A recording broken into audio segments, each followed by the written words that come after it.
बिस्मिल्लाहिर्रहमानिर्रहीम। अस्सलाम वालेकुम डियर स्टूडेंट इस क्वेश्चन को देखें। Calculate the length x in the adjoining figure. आपने एक्स की लेंथ बतानी है, ये एक्स कितना आता है। तो ये हमारे पास फिगर बनी हुई है। तो डियर स्टूडेंट इसमें देखें, ये राइट एंगल वाली एक ट्राइंगल बनी हुई है। इसके अंदर ये साइड गिवन है, ये नहीं गिवन, ये भी नहीं गिवन। तो इसकी वजह से हम नहीं मालूम कर सकते क्योंकि कोई एंगल भी नहीं दिया हुआ। तो एक ये ट्राइंगल दी हुई है, ये भी राइट एंगल ट्राइंगल है, ये 90 का एंगल है इसका। तो इसके 90 के एंगल के सामने हाइपोटेन्यूज बनता है, तो ये इसका हाइपोटेन्यूज बन जाएगा। तो अब इसमें चाहे आप इसको बेस कह दो या इसको बेस कह दो, इससे कोई फ़र्क नहीं बनता। इसको आप परपेंडिकुलर कह दो, इसको बेस, क्योंकि एंगल थीटा तो है नहीं। तो बेस और परपेंडिकुलर से कोई फ़र्क नहीं हमें पड़ता। हम पाइथागोरस थ्योरम लगाकर इसकी और इसकी मदद से पाइथागोरस थ्योरम लगाकर हम ये वाली साइड फाइंड कर लेंगे BD। तो जब BD फाइंड करेंगे उसका जो आंसर आएगा वो इसको और इसको यूज़ करके दोनों आंसर को हम एक्स की लेंथ फाइंड कर लेंगे। तो हम क्वेश्चन सॉल्व करते हैं। ये थोड़े देखें, ये मैंने ट्राइंगल बना लिया है, शेप बना लिया है। तो इस शेप को पहले हम ये वाले ट्राइंगल इसकी सॉल्व करते हैं। इस ट्राइंगल में ये 90 का एंगल है, तो ये इसका हाइपोटेन्यूज बनेगा। इसकी सामने वाली साइड को हाइपोटेन्यूज कह देते हैं। अब एक बेस हो जाएगी और एक इसकी परपेंडिकुलर बन जाएगी। तो पाइथागोरस थ्योरम लगाते हैं। पाइथागोरस थ्योरम बराबर है, फॉर एग्जांपल मैं इसको अगर एंगल थीटा कह देता हूँ तो ये सामने वाला परपेंडिकुलर बन जाएगा और फिर ये वाली साइड जो है बेस बन जाएगी। तो अब आपका ये मसला भी ख़त्म हो गया। तो आप किसी को भी अगर इसे एंगल थीटा कहोगे तो ये परपेंडिकुलर बन जाएगा, ये बेस बन जाएगा। तो बहरहाल इससे कोई फ़र्क नहीं पड़ता होता। तो अब आप ये पाइथागोरस थ्योरम लगा लो। तो हाइपोटेन्यूज का square is equal to base का स्क्वायर प्लस परपेंडिकुलर का स्क्वायर। हाइपोटेन्यूज यहाँ पर 17 है, तो 17 का स्क्वायर। बेस यहाँ पर हमने 10 बनाया हुआ है, तो 10 का स्क्वायर प्लस परपेंडिकुलर का स्क्वायर। इसको हमने फाइंड करना है, ये जो BD है। तो इसको BD हम लिख देते हैं, साइड BD के ऊपर ये दिखा दिया। तो इसके ऊपर आपने स्क्वायर भी शो कर देना क्योंकि उसका स्क्वायर है। तो 17 का स्क्वायर क्या होता है? ये 17 का square is equal to 17 multiply by 17 is equal to ये आता है 17 का स्क्वायर 289।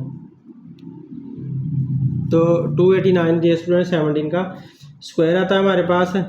अब हम इसकी जगह पर ले देते हैं 289। 10 का स्क्वायर 100 होता है प्लस BD का होल स्क्वायर। अब 289 में से आपने 100 माइनस कर देना क्योंकि इधर प्लस का है, उधर जाकर माइनस का हो जाएगा। तो इधर आ जाएगा आपके पास BD का होल स्क्वायर। तो जिसमें 289 में से 100 निकाल दो तो 189 बन जाएगा और ये सेंटीमीटर में आपके पास आ जाएगा BD का होल स्क्वायर। तो क्योंकि हमने सिर्फ अकेला BD फाइंड करना है तो लिहाजा हमें दोनों तरफ अंडर रूट लेना पड़ेगा। इधर भी अंडर रूट लिया, इधर भी अंडर रूट लिया। तो 189 का अंडर रूट लेंगे, इधर BD अपने स्क्वायर के साथ अंडर रूट ख़त्म कर लेगा। जिस यूनिट मैंने इरेज कर दी है क्योंकि यूनिट एंड पे लगानी होती हैं। तो 189 का अंडर रूट लेते हैं तो वो होता है हमारे पास 13.75। तो डियर स्टूडेंट ये आप कैलकुलेटर से निकाल सकते हो। 13.75 सेंटीमीटर में हमारा BD आ गया। तो यूँ हमारे ये जो BD है इसका आंसर आ चुका है। ये क्या आया है? 13.75। तो डियर स्टूडेंट ये BD मैंने निकाल लिया। आप देखो ये भी गिवन है, ये भी गिवन है। तो अब ये एक्स हम निकाल सकते हैं। फिर आप ये का ये 90 है, तो ये वाला आप क्या बन जाएगा? हाइपोटेन्यूज। इस 90 के एंगल की वजह से ये साइड बन जाएगी हाइपोटेन्यूज। और इनमें से अगर आप इसको एंगल थीटा का नाम दे दो तो ये आपकी बन जाएगी परपेंडिकुलर और ये वाली बन जाएगी बेस। तो इस तरह से फिर से आपके नाम चेंज हो जाएंगे। तो अब आप इसको पाइथागोरस थ्योरम आप इस पर भी लगाओ। तो पहले की तरह हम पाइथागोरस थ्योरम लगाते हैं। वो क्या होता है? h स्क्वायर परपेंडिकुलर हाइपोटेन्यूज का स्क्वायर बराबर है बेस का स्क्वायर प्लस परपेंडिकुलर का स्क्वायर। हाइपोटेन्यूज हमारा अब क्या है? 13.75। तो 13.75 इसका square is equal to base. यहाँ पर अब क्या है? बेस हमने इसको कहा हुआ है, इसको कहा हुआ है x। तो x का स्क्वायर और परपेंडिकुलर किसको कहा हुआ है? तो ये परपेंडिकुलर बनाता 8, तो 8 का स्क्वायर। अब x का स्क्वायर ऐसे ही रहेगा, 8 का स्क्वायर 8 8 64 और 8 मल्टीप्लाई बाई 8 64 आ गया। 13.75 का स्क्वायर क्या निकलता है? तो जी स्टूडेंट 13.75 का स्क्वायर वही 189 निकल आना क्योंकि इसका हमने अंडर रूट लिया हुआ है इस वजह से। तो 189 ये आ गया। अब 64 को इधर आकर, इधर प्लस का इधर आकर माइनस का हो जाएगा, तो 189 minus 64 is equal to x square. अब 189 में से 64 माइनस करते हैं तो हमारे पास इसका जवाब क्या आता है? आता है 125। 125 is equal to x square. Square ख़त्म करने के लिए अंडर रूट लिया, इधर भी अंडर रूट लिया, तो 125 का अगर आप अंडर रूट लेते हो तो ये हमारे पास आंसर आता है, कैलकुलेटर से अंदर रूट ले लें तो आपके पास आंसर आ जाता है 11.18 सेंटीमीटर एक्स। तो ये हमारा एक्स का आंसर आ गया 11.18 सेंटीमीटर।